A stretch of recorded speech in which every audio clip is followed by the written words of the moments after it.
This is an informative video about the triangle of ego identity.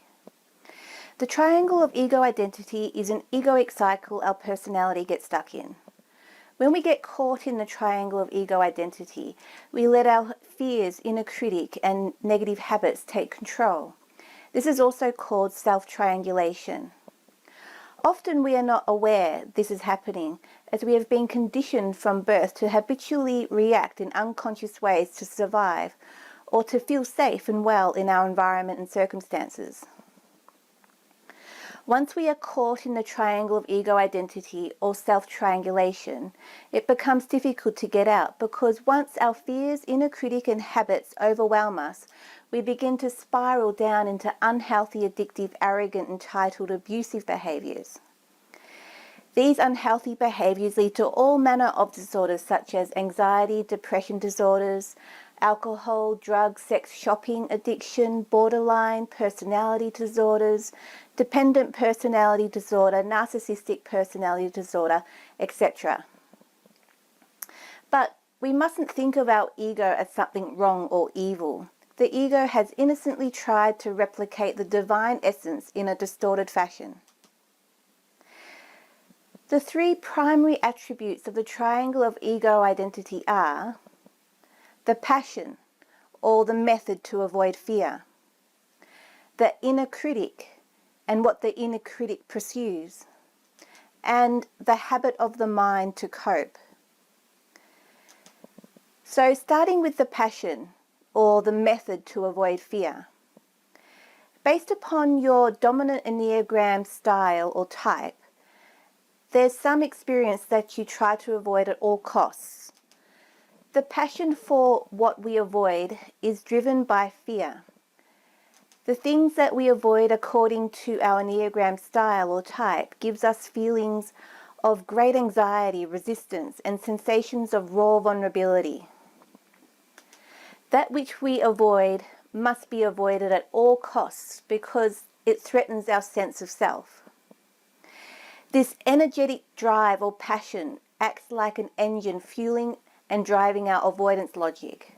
The passion arises out of the emptiness of the ego and is based on deficiency-motivated drives that animate the ego's false sense of self. The ego's passion is driven to search out the wholeness we vaguely remember from early childhood. The passions and the method to avoid fear are passionate insofar as they are compulsive. We are subject to them as passive agents. We cannot really choose to disidentify from our passion, since its whole bias and orientation is basic to our personality structure.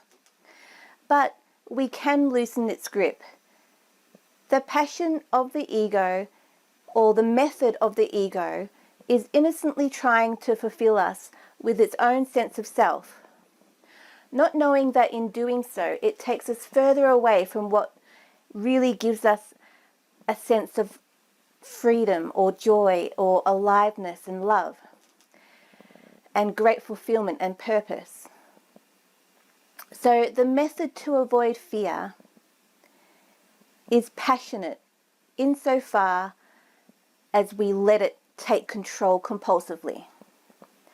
And the next topic on the triangle of ego identity is the inner critic and what the inner critic pursues. The inner critic seeks to pursue a supposedly satisfying experience and will go to great lengths to satisfy its pursuits. For example, if feeling like you have to be in charge and dominant to achieve what you want, you will do what you can to create a sense of powerful strength.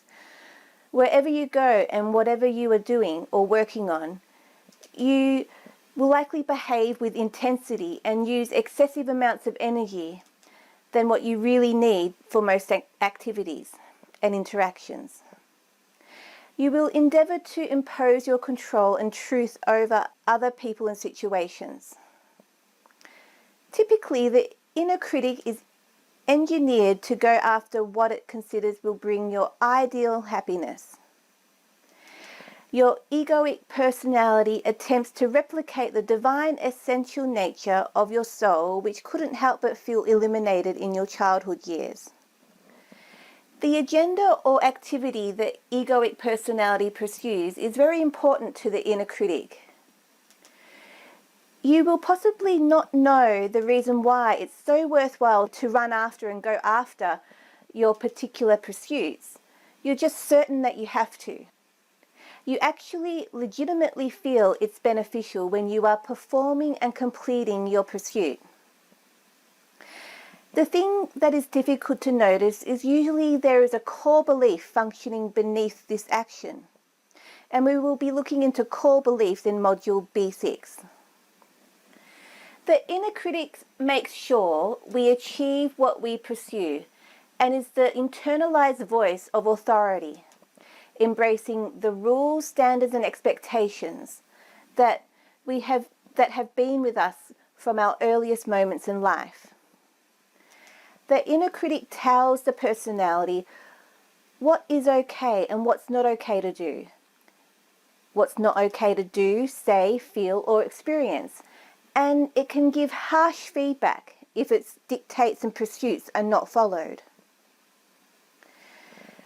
Your inner critic holds substantial power when it is unrecognized or uninterrupted. As you pursue things you enjoy, you can be extremely hard on yourself. So remember that the inner critic messages keep you from your own knowing and from your own inner wisdom. The inner critic isn't interested really in your well-being or in helping you be better. It's only interested in its own survival and keeping things the same. As you create distance between yourself and the inner critic and the messages it contains, the messages will carry less weight and you will have greater access to your heart and a quieter mind. So the neutrality of the observer is key to its effectiveness. The inner critic can try to replicate the observer. However, the critic always carries a judgment that compares what you are doing to what it expects of you, or against some yardstick that is often below your level of awareness. The resulting evaluation can be positive or negative, but either way there is a judgment. Have you noticed that the inner critic is either inflating or deflating your ego, and the focus of attention is entirely on you? Just take a look. It puts you in the center of attention. Even if the voice insists that you are nobody, it compares you to some invisible or tangible or intangible yardstick. The inner critic is the voice that evaluates. The inner critic is the voice of external authority, internalized. The inner critic is the police force for your ego's innocent but false agenda. And the third attribute on the triangle of ego identity is the habit of the mind to cope. The habit of the mind to cope with life is a tactic that retains us within the cycle of attempting to acquire a particular need, as well as steer clear of the opposite unwelcome circumstance. We never take into account our mind's habit to cope.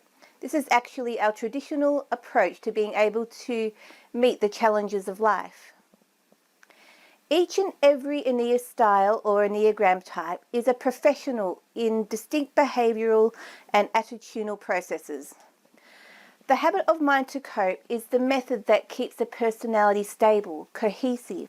The habitual strategies associated with your Enneagram style make good sense and depict a functional description of what's avoided and what's pursued by the persona. Nevertheless, considering that habits mainly run on automatic, they tend to be used mindlessly, regardless of whether or not they are useful and suitable for the particular situation. Habits enhance the personality as well as move you in the wrong direction of your divine essential nature. The mental habit is definitely the ego's automated and accepted method of handling the challenges of one's life to cope with the tension between what is avoided and what is pursued. Mental habits often go unnoticed in persons exhibiting it because a person does not need to engage in self-analysis when undertaking routine tasks. Mental patterns are developed in early childhood to compensate for the loss of connection with one's true essence.